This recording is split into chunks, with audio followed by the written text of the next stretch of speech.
자, 그러면 이제 본격적으로 이제 공약에 대한 얘기를 좀 해보겠습니다. 이제 이재명 후보가 특정한 사안, 이슈에 대한 인식, 이제 같은 것의 한 단면 중에 도로공사를 하는데 어떤 사람이 공사 마무리를 제대로 못해서 맞아요. 울퉁불퉁한 상황을 맞아요. 왜 방치를 하느냐?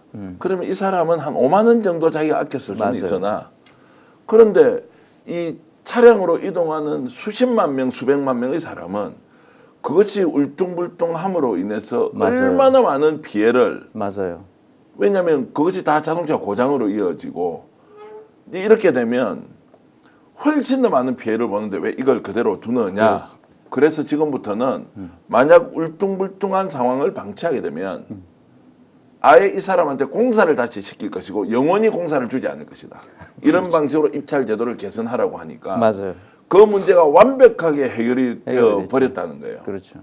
자, 이런 이제 발상들을 어떻게 가지고 강제할 수 있느냐. 대체로 뭐 시공하는 뭐 업체야 뭐 관계 좋으면 공무원들이 봐주고 어떻게 하고 이렇게 해서 어쩔 수 없는 상황이니까 좀 이해해줘. 이렇게 하고 넘어가는 경우도 있는데 성남에서 그걸 완전히 바꾸는 걸 보면서 맞아요. 공직자가 어떤 자체로 하느냐에 따라서 우리나라 완전히 바뀔 수 있습니다. 라는 이런 이제 접근 방법은 어디에서 나온 겁니까? 그러니까 그 실용주의적 판단이죠. 그러니까 무슨 뭐 이념이나 이런 거에 상관없이 진영과도 상관없이 실용주의적 판단을 하기 때문에 그런 생각을 하는 거예요. 네. 경영학이라는 학문이 상당히 실용주의적인 거거든요. 그러니까 경영학자도 아니잖아요. 그런데 저렇게 할 수 있는 것은 제가 놀라는 거예요. 저는 경영학자로서 실용주의적으로 세상을 바라보는 사람이고 그 분석적으로 그걸 바라보는 사람인데 어떻게 그것을 스스로 깨우쳤겠죠. 네. 이거는 이렇게 해야 된다. 저기 김승환 교수를 하고 있습니다. 네. 그 전북대학교 그 헌법학 교수였는데 전북 교육감을 3년임을 하고 퇴임하신 분이에요. 그분이 퇴임하시고 나서 쓴 책이 있어요. 나의 이데올로기는 오직 아이들인가? 뭐 그런 책인데 교육감을 하셨으니까 그 책의 앞부분 쭉 읽다 보면은 검사 출신 변호사가 김승환 교육감이 당선됐을 때 자기를 찾아와서 하는 얘기가 있는데 자기는 깜짝 놀랐다는 거예요. 그 얘기의 포인트는 뭐냐? 첫 4년 동안 임기 동안에 한 100억 정도를 땡기면 그거는 아주 보통의 경우다. 보통의 경우다. 100억 정도. 더 땡길 수 있지만 100억 정도 먹는 거는 괜찮습니다. 그 얘기를 하신 거예요. 예. 그래서 충격을 받았죠, 이 양반이. 그런 거예요. 지금 지방이 우리 행정 시스템이 예. 그따위로 엉망진창입니다.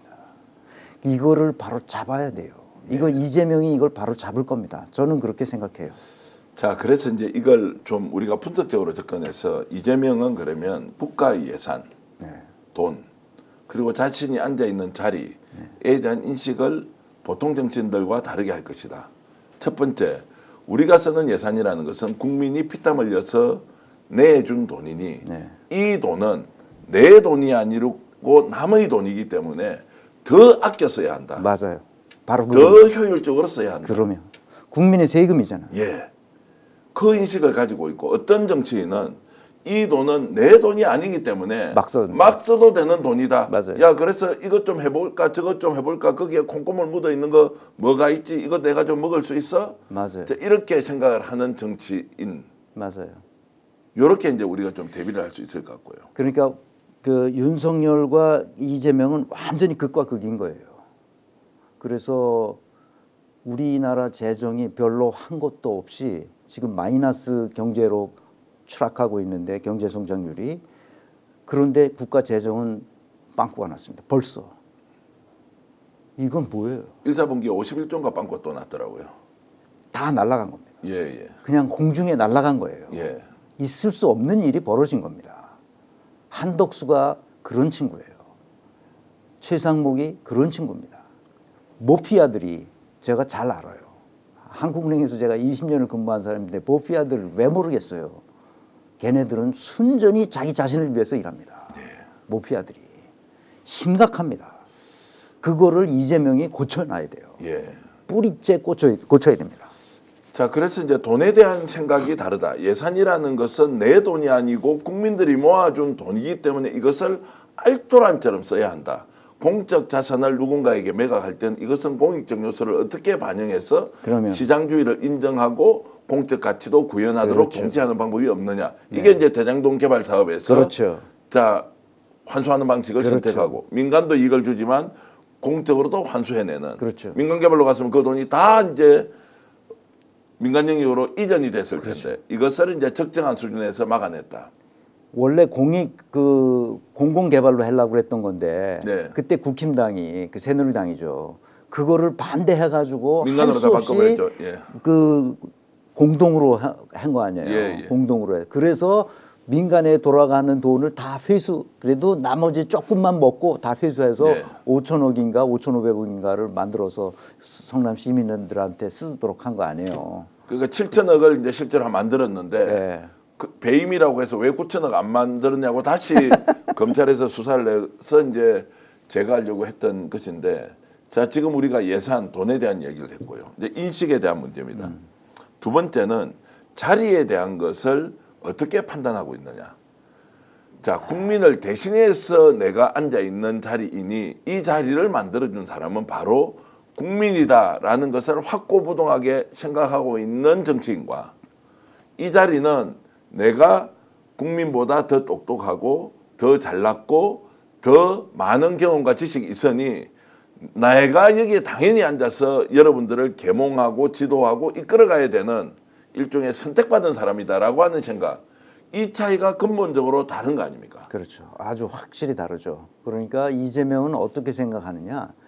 끊임없이 국민이 주권자로서 나에게 일을 맡긴 것이다. 내가 주권자에게 내가 헌신해야 된다. 그런 생각을 하는 거죠. 그러니까 이거를 역량 진단할 때 쓰는 용어로 정직 성실성이라는 역량 요소가 있어요. 정직 성실성의 수준이 굉장히 높은 사람이에요. 이건 민주주의 역사에서 이렇게 높은 사람이 우리나라에서 처음 보는 거예요. 네. 이게 무슨 말씀이냐면 이 사람이 항상 하는 얘기가 정치는 정치인이 하는 것 같지만 사실은 국민이 한다고 얘기하면서 자기 자신을 뭐라고 얘기하냐면 처음에는 머슴이라고 그랬어요. 예. 그런데 머슴이라고 말했더니 국회의원들이 굉장히 싫어하는 거야. 왜 그런 천한 용어를 쓰느냐. 그건 말이 안 된다. 우리 국회의원이 얼마나 이 멋진 이게 귀족 같은 예, 그런 예. 건데 거기다가 머슴이라니 엄청 욕을 들어먹었어요. 그래서 바꾼 용어가 있어요. 일꾼이라고 바꿨습니다. 예. 일꾼이라고 바꿨는데 일꾼이 뭐냐 이런 사람이 또 나오는 거예요. 국회의원들 중에서도. 그래서 욕을 많이 들어먹었어요. 처음에 의원 돼가지고 많이 들어먹었어요. 당 대표인데도 네. 그걸 가만두지 못하는 거예요. 네. 의원들이. 민주당 의원들이 그랬다니까요. 그래서 뭐라고 용어를 바꿨느냐. 도구다. 도구다. 예. 도구로 바꿔서 요새. 예. 도구란 얘기를 자꾸 해. 네. 그리고 심부름꾼이다. 예. 이런 얘기예요. 그것도 싫어해 지금 민주당 의원들 노털들은. 예.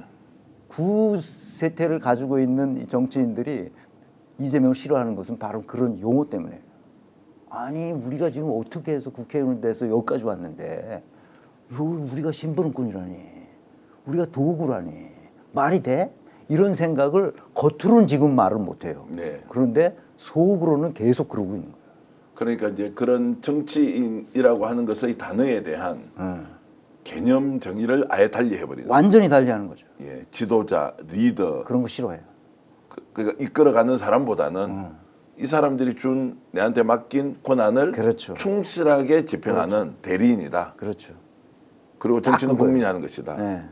이렇게 이제 가 있으니까 이 직위에 대한 생각이 기성의 정치와 완전히 다른 방식으로 지금 바뀌어 있는데 네. 지금 우리가 이제 이런 이재명의 진면목, 진가를 이제 확인하고 있는 거죠. 그렇죠. 오늘 방송 어떠셨습니까? 마음에 들었다면 구독, 좋아요로 스픽스를 응원해 주십시오. 여러분들의 구독, 좋아요는 가장 큰 힘이 됩니다.